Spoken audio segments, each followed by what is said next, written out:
오늘 맥주 감사절 맞이해서 오늘 말씀 데살로니가전서 5장 16절에서 18절까지 말씀 맞습니다. 오늘 말씀의 제목은 그리스도의 영성이라는 말씀으로 잠시 말씀을 나누려고 합니다. 우리 말씀 듣기 전에 그래도 우리 옆에 사람 보면서 그냥 인사 한번 합니다. 우리 간단하게 인사합니다. 우리 기뻐하며 행복하게 우리 감사하며 삽시다 라고 옆에 사람 보면서 인사 한번 합니다. 우리 기뻐하며 행복하게 감사하며 우리 삽시다. 정말 삶 가운데 정말 기쁘게 여러분들 살았으면 좋겠고, 여러분 가정이나 어떤 공동체에서 정말 행복한 그런 삶, 그래서 그 공동체 속에서도 감사를 느끼고 감사하면서 여러분들 살아갔으면 얼마나 좋을까 다시 한번 봅니다. 우리 모두는 하나님의 뜻 안에서 내 삶에서 그 하나님의 뜻이 내 어떤 삶에서 내 뜻 안에서 우리는 성취되기를 우리는 소망하면서 우리는 살아가고 있습니다.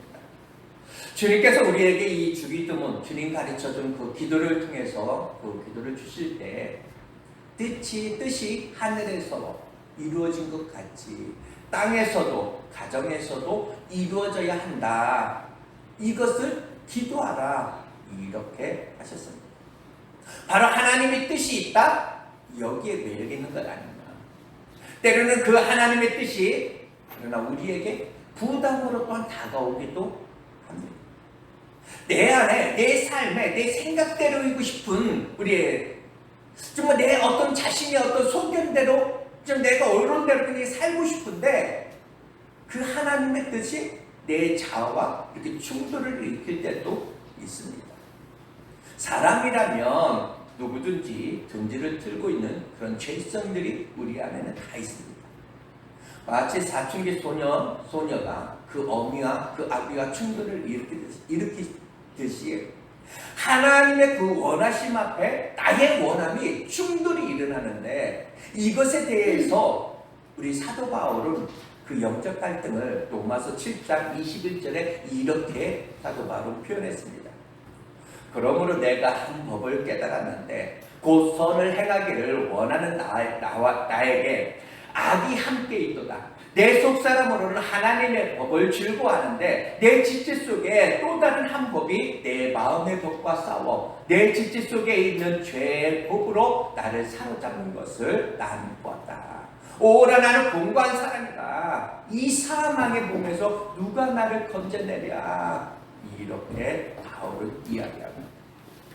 아무리 믿음이 좋아도 내면 깊숙이 갈등이 없는 사람이 없다라는 이야기입니다. 근본적으로 하나님이 원하시는 나와 내가 원하는 나, 바로 이 내 삶 속에서 이 충돌이 일어나는 가운데 있어지는 우리의 갈등입니다. 그가 아무런 그런 능력 있는 바울이어도, 진짜 믿음의 조상 아브라함이어도, 모세여도 이 믿음으로 믿음이기를 원하지만 그 안에서, 내면 안에서는 믿음이 아닌 것들, 염려, 근심, 이런 갈등들이, 이런 것들이 내 안에서, 내 삶 속에서 유린한다라는 이야기입니다. 우리가 믿음으로 살 때 믿음으로 사는 것이 아니라는 그런 말이 있습니다. 내 안에 믿음이 가득하여서 내가 믿음으로 사는 게 아니다라는 이야기입니다. 내 안에 염려가 있지만, 내 안에 이 근심이 함께 공유하지만 그 염려와 그 근심이 내 삶을 지배하지 못하도록 내 안에 비록 이 작은 겨자씨만한 그런 믿음이 있지만 이 믿음이 내 삶을 이끌도록 우리는 믿음이어야 한다. 믿음이 믿음으로 사는 것이 아니라 내 안에 수많은 어떤 그런 갈등들을 이겨내면서 믿음이 믿음되어지는 겁니다. 우리 예수님의 경우를 한번 보시기 바랍니다. 하나님이 사람의 몸을 입고 예수로 이 땅에 오실 때 분명한 목적을 가지고 오셨습니다. 그리고 고난받으시고 죽으시기 위한 그 예수님 스스로도 그렇게 말씀하셨죠. 때가 되어 나는 예루살렘에 올라가서 서기관들과 대제사장들에게 고난을 받고 죽임을 당해야 한다. 이렇게 말했습니다. 그럼에도 마땅히 그렇게 하셔야 되지만 정작 십자가 앞에서 주님의 기도가 무엇이었습니까? 아버지요, 할 수 있거든 이 잔을 내게서 지나가기를 원합니다. 믿음이 없는 것도 아닙니다. 십자가의 죽음의 그 후에 있어질 그 영광 몰라서도 아닙니다. 그런데 그 길을 알기에 내면에 갈등이 있는 겁니다. 그러나 결국 나의 원함을 내려놓고 나의 원함대로가 아니라 아버지의 원대로 되기를 원합니다. 이렇게 보는 겁니다. 바로 이 주님의 뜻대로 그렇게 살아가고 싶은 우리 모두에게 부담이 되는 그런 또 하나의 이유가 있습니다. 많은 성도들은 이 하나님의 뜻을 대단한 곳에서 찾으러 갑니다. 그러나 이 성경 속에서 들어가 보면 의외로 하나님은 대단한 것을 우리에게 요구하지 않는다라는 이야기입니다. 왜요? 하나님 스스로가 이미 대단하시니까. 의외로 아주 작은 것, 과거의 엽전 두 입에 감동하시고 옥합 앞에 감동하시고 지극히 작은 소자를 살피는 것, 그것이 주님 앞에 귀함이고 감동이었더라라는 이야기입니다. 하나님의 뜻을 대단하게 생각하는 우리에게 오늘 말씀은 하나님의 뜻을 너무나도 간단하게 분명하게 우리에게 말씀하니 바로 오늘 데살로니가전서 5장 말씀입니다. 항상 기뻐하라, 쉬지 말고 기도하라, 범사에 감사하라. 이것이 그리스도 예수 안에서 너희를 향하신 하나님의 뜻이니라. 이거 너무 좋은 것 같지 않습니까? 그래서 저는 이 세 가지, 오늘 나오는 이 세 가지를 다시 한번 그리스도의 영상이다라고 오늘 말씀을 드리면서 말씀을 나누려고 합니다. 구원받은 그리스도인들은 모든 상황 가운데서 기쁨으로, 또한 기도함으로, 또한 감사함으로의 그 옷을 입고 살아내야 한다라는 이야기입니다. 이것이 구원받은 복음적 그리스도인에 대한 하나님의 뜻이다라고 오늘 말씀합니다. 놀랍게도 성경이 말하고 있는 하나님의 뜻, 어떤 신비적이고 대단한 데 있지 않더라라는 이야기입니다. 또 얼마나 많은 일을 했는가, 대단한 어떤 성취를 이룬 것이 하나님의 뜻이다, 이렇게 말하지 않는다. 아주 기본적인 것. 그리스도인이요, 그대는 항상 기뻐하는가? 그리스도인이요, 그대는 쉬지 않고 기도하는가? 그리스도인이요, 그대는 범사에 감사하는가? 구원받은 성도들이 반드시 입어야 할 그런 신앙적 옷이요, 축복이고 삶의 원리입니다. 바로 그 처음이 뭐라고 했습니까? 항상 기뻐하라. 바로 항상 기뻐하라이니 이것은 자신이 자신과의 어떤 관계 속에서 누리는 그런 축복입니다. 다시 말씀드리면 진정한 기쁨은 누가 가져다 주는 것이 아니다라는 이야기입니다. 무엇을 내가 이루어야 하고 무엇을 내가 소유해야지만 얻어지는 그 기쁨이 아니다라는 이야기입니다. 바로 내면에서 솟아나는 것. 돈을 많이 벌어 부자가 되었는데 어느 순간 기쁨이 없다. 내가 성공을 이뤘는데 기쁨이 없다면, 내가 맛있는 거 먹는데도 내가 기쁨이 없다라면 그것은 불행한 거 아니겠습니까? 기쁨은 누가 가져다 주는 것이 아니다. 바로 내면에서 만들어내야 하는 것이고 솟아나야 하는 것이다 라는. 기쁨은 세상이 주는 기쁨도 있고 하나님이 주시는 기쁨도 있습니다. 이 두 가지 경우는 하늘과 땅 차이입니다. 세상이 주는 기쁨은 많이 가져야, 누가 나를 기쁘게 해야, 내가 무언가를 내가 소유해야, 아니면 내가 어디를 내가 다녀와야 이 기쁨이 있습니다. 그러나 하나님이 주시는 기쁨은 하나님의 은혜로 말미암아 이 성령 안에서 누리는 그런 기쁨이니 솟아납니다. 이것은 누구도 빼앗아갈 수 없는 것들입니다. 이 기쁨이 우리에게 있다면 얼마나 축복일까. 여러분, 세상이 주는 기쁨은 한계가 있습니다. 울타리 안에서 기쁨을 잃어버린 채 울타리 밖에서 기쁨을 찾는다? 그러면 대가를 지불하게 되어 있습니다. 사도 바울은 이 데살로니가 교회의 이 성도들을 향해서 오늘 항상 기뻐하라 이렇게 말하고 있습니다. 당시 데살로니가 성도들은 적어도 두 가지 경우의 어려움에 처해 있었습니다. 어떤 어려움이냐? 하나는 그 당시에 기독교에 대한 박해입니다. 또 하나는 경제적 빈곤입니다. 당시 박해로 인해서 베드로를 비롯한 이 12사도 대부분 순교했습니다. 사도 바울 역시 이 네로 황제 시대에 순교를 당하고 맙니다. 바로 이 초대교회 이 당시 그 당시에 수많은 성도들이 이 카타콤이라고 하는 지하 동굴에서 숨어서 살아야지만 했다는 이야기입니다. 안타깝게도 그 지하 동굴에서 태어나서 한평생을 지하 동굴에서 살아가다가 하나님의 나라로 간 성도들도 있습니다. 바로 이 지하 동굴에 숨어 있다가 잠깐 나오면 혹시 잡히게 되면 감옥에 가서 매를 맞고 짐승의 밥이 되기도 하고 또한 하형을 당하기도 했다라는 이야기입니다. 그 지하 동굴에서 살아간다라면 저들의 경제적 어떤 그런 빈곤은 얼마나 심했을까. 우리는 배불러서 음식이 남잖아.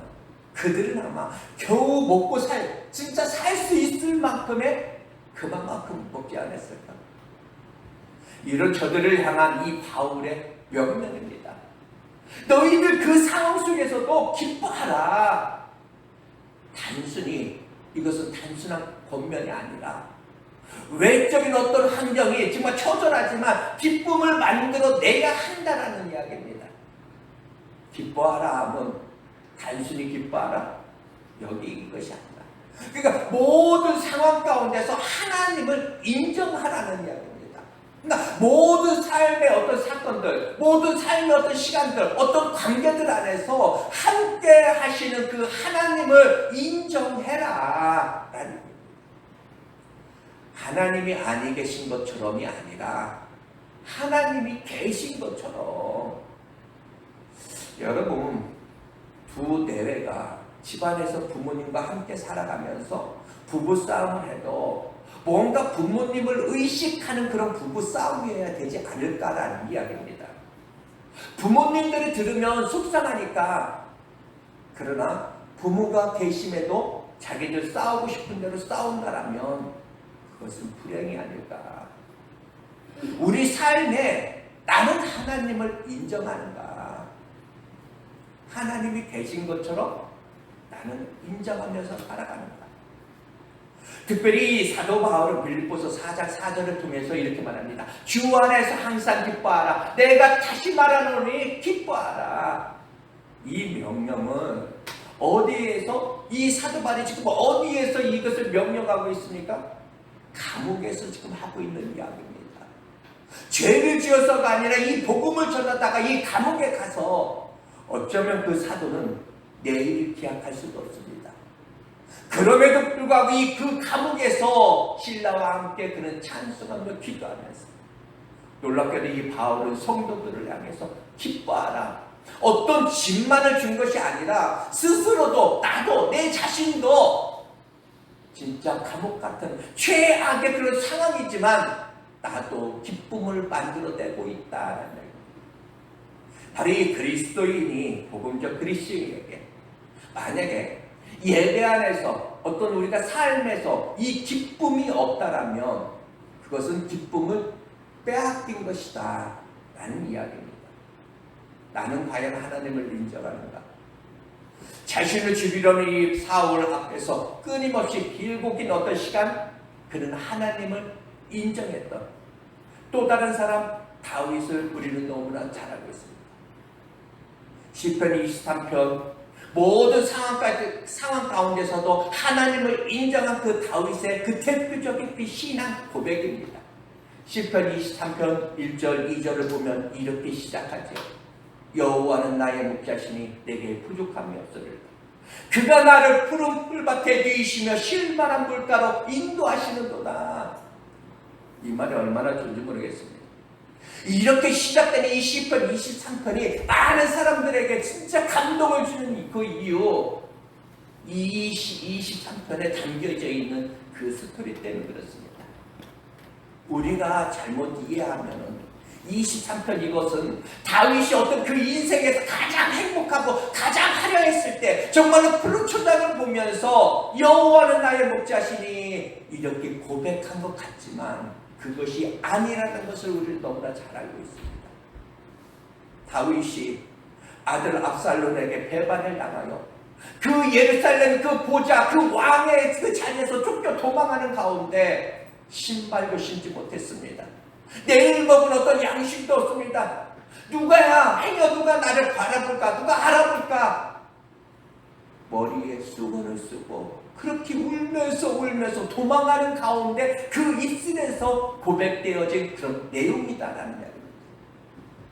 그렇다면 우리가 이 시편 23편의 배경을 그렇게 이해하고 이 23편을 우리가 다시 한번 본다면 다윗이 나는 부족함이 없다 이렇게 고백한 것은 진짜 부족함이 없어서 부족함이 없다라고 고백한 것이 아니었다라는 사실을, 모자람이 없어서 모자람이 없다라고 고백한 것이 아니었다. 사실 너무나도 많이 부족한데, 너무 많이 모자란데, 그리고 힘들어서 울고 있는데 그 입술에서 믿음을 놓아버리지 않는 그의 모습.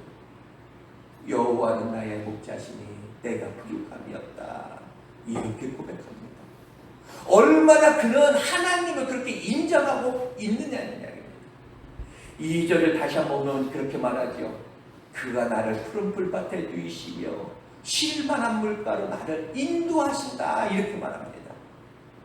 놀랍게도 다윗은 지금 아들 압살롬에게 배반을 당하여서 예루살렘의 그 왕의 보좌에서 쫓겨나는 가운데 그 아들 그 압살롬을 이야기하는 것이 아니라 내가 아들 때문에 내가 힘들어 아들 이야기가 하는 것이 아니라 그렇게 도망하는 가운데서도 하나님을 이야기하고 있더라. 지금 압살롬이 나를 힘들게 하지만 내 삶을 지배하는 것은 하나님이라고. 놀랍게도 지금 자신의 삶을 평가할 때 이 다윗은 나는 지금 압살롬에게 쫓겨가고 있는 중이 아니라 그 가정 속에서도 하나님의 인도 중에 있다라고 지금 고백하고 있는 그 모습. 얼마나 하나님을 인정합니까? 정말 하나님을 인정한다면 우리들도 기뻐할 수밖에 있는 것이 아닐까. 기쁨은 누가 가져다 주는 것이 아닙니다. 더 좋은 환경이어서 우리에게 뭐 기쁨을 준다? 만약에 여기에 우리가 진짜 점점 굳어진다면 오늘이라는 그런 환경이 내 삶을 기쁘게 할 수 없다는 이야기입니다. 여러분은 어떠십니까? 기쁨이 있으십니까? 항상 기뻐하라는 것은 나는 믿음으로 사는 사람입니다 라는 어떤 기본적 표현입니다. 마귀는 이 기쁨을 늘 빼앗아갑니다. 우리의 어떤 신앙의 어떤 기쁨도 뺏고 가정생활의 어떤 기쁨도 정말 이 교회 생활의 어떤 기쁨도 이 마귀는 다 빼앗아갑니다. 그 대표적인 인물이 누구입니까? 탕자입니다. 그는 죽도록 충성했습니다. 그러나 기쁨이 없었습니다. 그는 아버지에게도 불만이고 동생에게도 불만이고 집안에 어떤 잔치하고 있는 그런 사람들에게도 불만이고 다 불만입니다. 기쁨을 잃어버린 것은 환경의 문제가 아니다. 그것은 빼앗긴 것이다. 이렇게 이야기합니다. 가정생활 가운데 기쁨을 빼앗겼다라면 아마 그 가정은 지옥이 되는 것 아닐까. 그리스도인이 그 삶의 옷을 입어야 하니 바로 이 그리스도의 영성, 그 첫 번째가 바로 기쁨입니다. 세상이 이해할 수 없는, 정말 울어야 되는데 울지 않아. 힘들어야 하는데 힘들지 않아. 억울해야 되는데 내 안에 기쁨이 있다는 거. 바로 그 기쁨을 주님이 공급해 주시니 이렇게 이야기합니다. 바로 예수님은 우리에게 기쁨을 주시기를 원하시는데 요한복음 16장 24절에 보면 이런 말이 있습니다. 지금까지는 너희가 내 이름으로 아무것도 구하지 아니하였으나 구하라 그리하면 받으리니 너희 기쁨이 충만하니라 이렇게 말합니다. 기도하는 우리에게 구하는 우리에게 이 기쁨을 주신다. 여러분 기도 많이 하는데 나는 기도하는 사람인데 하면서 진짜 짜증을 많이 내고 그것은 어찌 보면 그의 기도 어찌 보면 잘못한 것 아닐까. 그리고 주님이 응답만 주시는 게 아닙니다. 요한복음 15장 11절은 이렇게 말합니다. 내가 이것을 너희에게 이르면 내 기쁨이 너희 안에 있어 너희 기쁨을 충만하게 하려 합니다. 주님이 당신의 그 기쁨을 우리 마음에 옮겨서 담아주신대요. 그래서 우리가 예배 중에 우리가 기쁨을 담고 우리는 가야 된다는 이야기입니다. 그래서 예배하러 올 때, 교회 올 때는 힘들어, 힘든 문제 있어, 짜증낼 수도 있어. 그렇게 짜증내면서도 혹시라도 왔다가도 갈 때는 표정이 밝아야 한다. 여러분, 은혜는 이런 말이 있습니다. 은혜는 여러분들 표정을 타고서 은혜가 온대요. 여러분 바리새인들은 표정이 없었습니다. 사람의 설교를 듣고 공동체 안에서 미소를 지어주는 게 바로 중요하다. 여러분 고사상에 올라가는 그런 돼지머리 올라갈 때 미소 띈 그 돼지머리가 올라간다는 거 여러분 너무나 잘 아시죠? 인상 쓴 돼지는 못 올라갑니다. 그래서 이 고사 지내는 분들이 이야기를 들어보면 이 돼지머리도 웃다가 죽은 게 진짜 비싸다고 이야기합니다. 만약에 인상 쓰고 죽은 돼지는 전부 어떻게 돼요? 눌려집니다. 머리고기라고 그랬죠. 일명 머리고기. 다 그 머리고기라는 그 돼지 그 머리는 인상 쓰고 죽은 돼지입니다. 아마 여러분들 제가 보기에 여기에 서 눌려야 할 사람이 죄송합니다. 있어야 되나? 여러분 그리스도의 영성 두 번째는 쉬지 말고 기도하라는 겁니다. 쉬지 말고 하나님과의 어떤 그런 관계에서 누리는 축복입니다. 기도는 단순한 요구가 아니라 하나님과의 만남이요, 하나님과의 어떤 대화요, 하나님과의 교제이다. 세계적인 전도자 빌리그램 목사님이 나이 많아서 모든 사역을 마무리하고 은퇴할 때 한 기자가 그 회견장에서 이렇게 질문을 합니다. 목사님에게 젊음의 어떤 기회가 주어진다면 목사님은 어떤 일을 해보고 싶습니까? 다시 한번 주어진다면. 이 젊은 이 기자의 어떤 질문의 의도는 진짜 그렇게 훌륭하신 목사님이니까 아마 큰 대답을 원했습니다. 그러나 이 목사님의 대답은 너무나도 소박했습니다. 내가 젊음의 어떤 기회가 주어진다면 먼저 가족과 함께 더 많은 시간을 갖겠다 이렇게 말합니다. 그러니까 지구촌을 정말 보고만 싶겠다고 온 세계를 누리면서 다녔던 그분이 나중에 무엇이 중요한지 조금 알았으니 가족에게 내가 너무 소홀했구나. 그리고 또 하나 두 번째 답이 기도하는 시간을 내가 좀 더 갖겠다 이렇게 합니다. 왜요? 바로 이 기도는 단순한 요구가 아니라 하나님과의 그 만남이요, 하나님과의 대화요, 하나님과의 교제하는 것이기 때문에 만약에 기도가 진짜 단순한 어떤 요구하는 데 그치는 것이 기도라면 그렇게 훌륭하신 목사님처럼 정말 대단한 어떤 성취를 이루신 분들이 그 많은 어떤 소유한 그분들에게는 이 기도할 필요가 있을까요?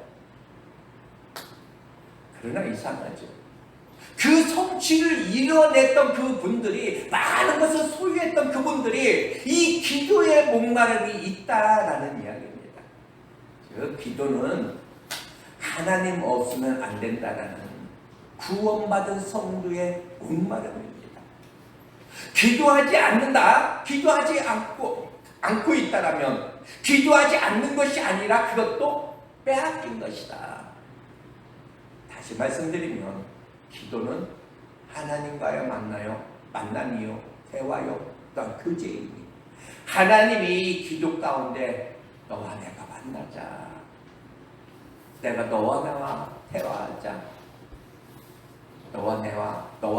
너와 나와 교제하자. 그래서 이 기도를 영적 호흡이라고도 합니다.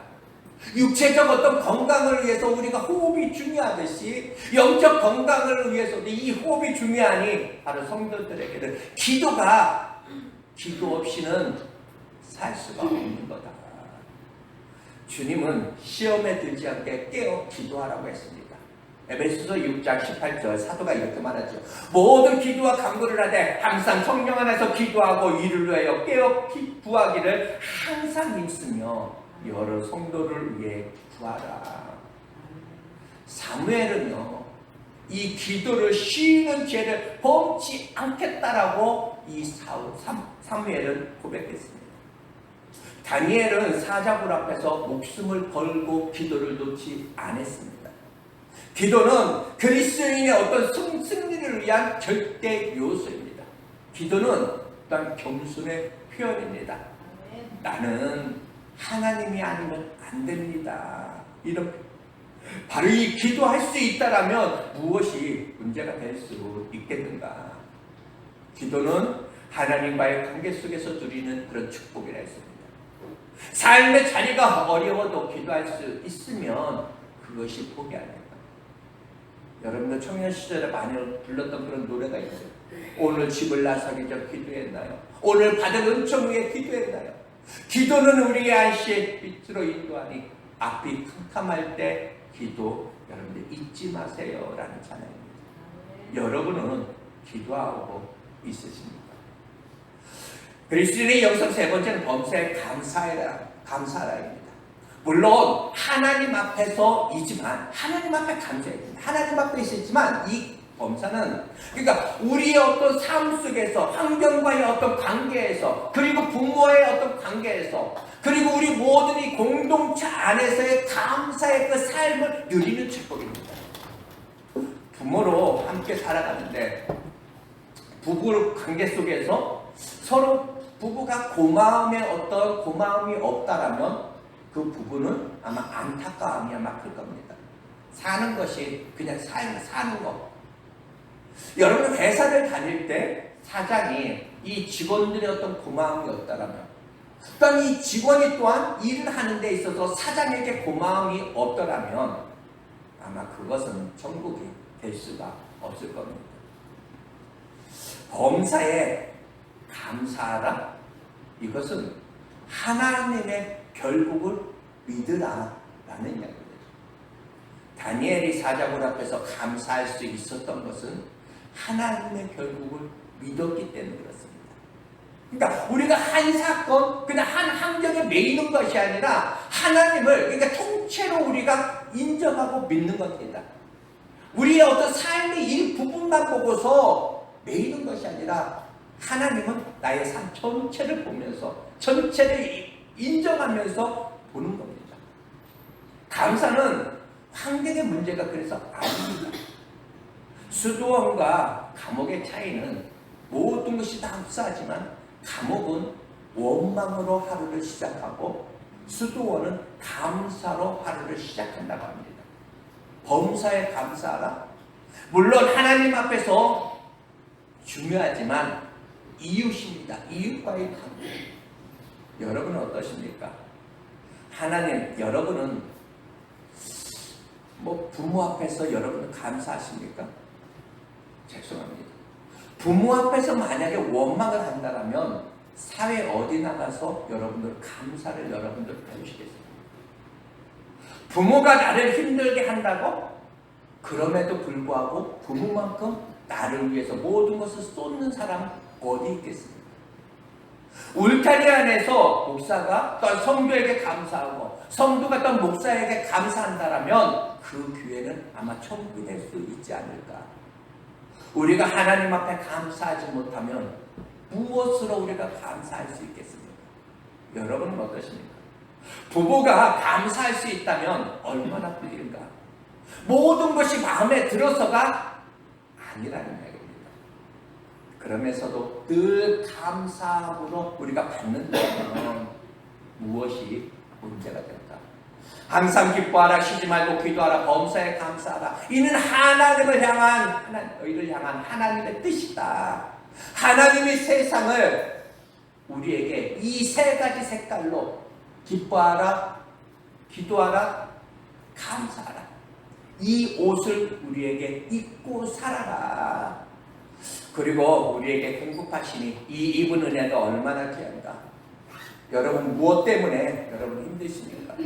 여러분 무엇을 잃어버리셨습니까? 바로 그 삼위일체 하나님이 오늘도 우리에게 주시고 싶은 것이 너무너무 많이 있습니다. 여러분 예배드릴 때 어떤 모습으로 왔든지 우리가 그리스도인의 그 영성 세 가지 기뻐하라, 기도하라, 감사하라. 다시 한번 이 세 가지 옷을 입고 여러분 돌아갈 수 있는 여러분 되시기를 다시 한번 축복합니다. 잠시 기도하겠습니다.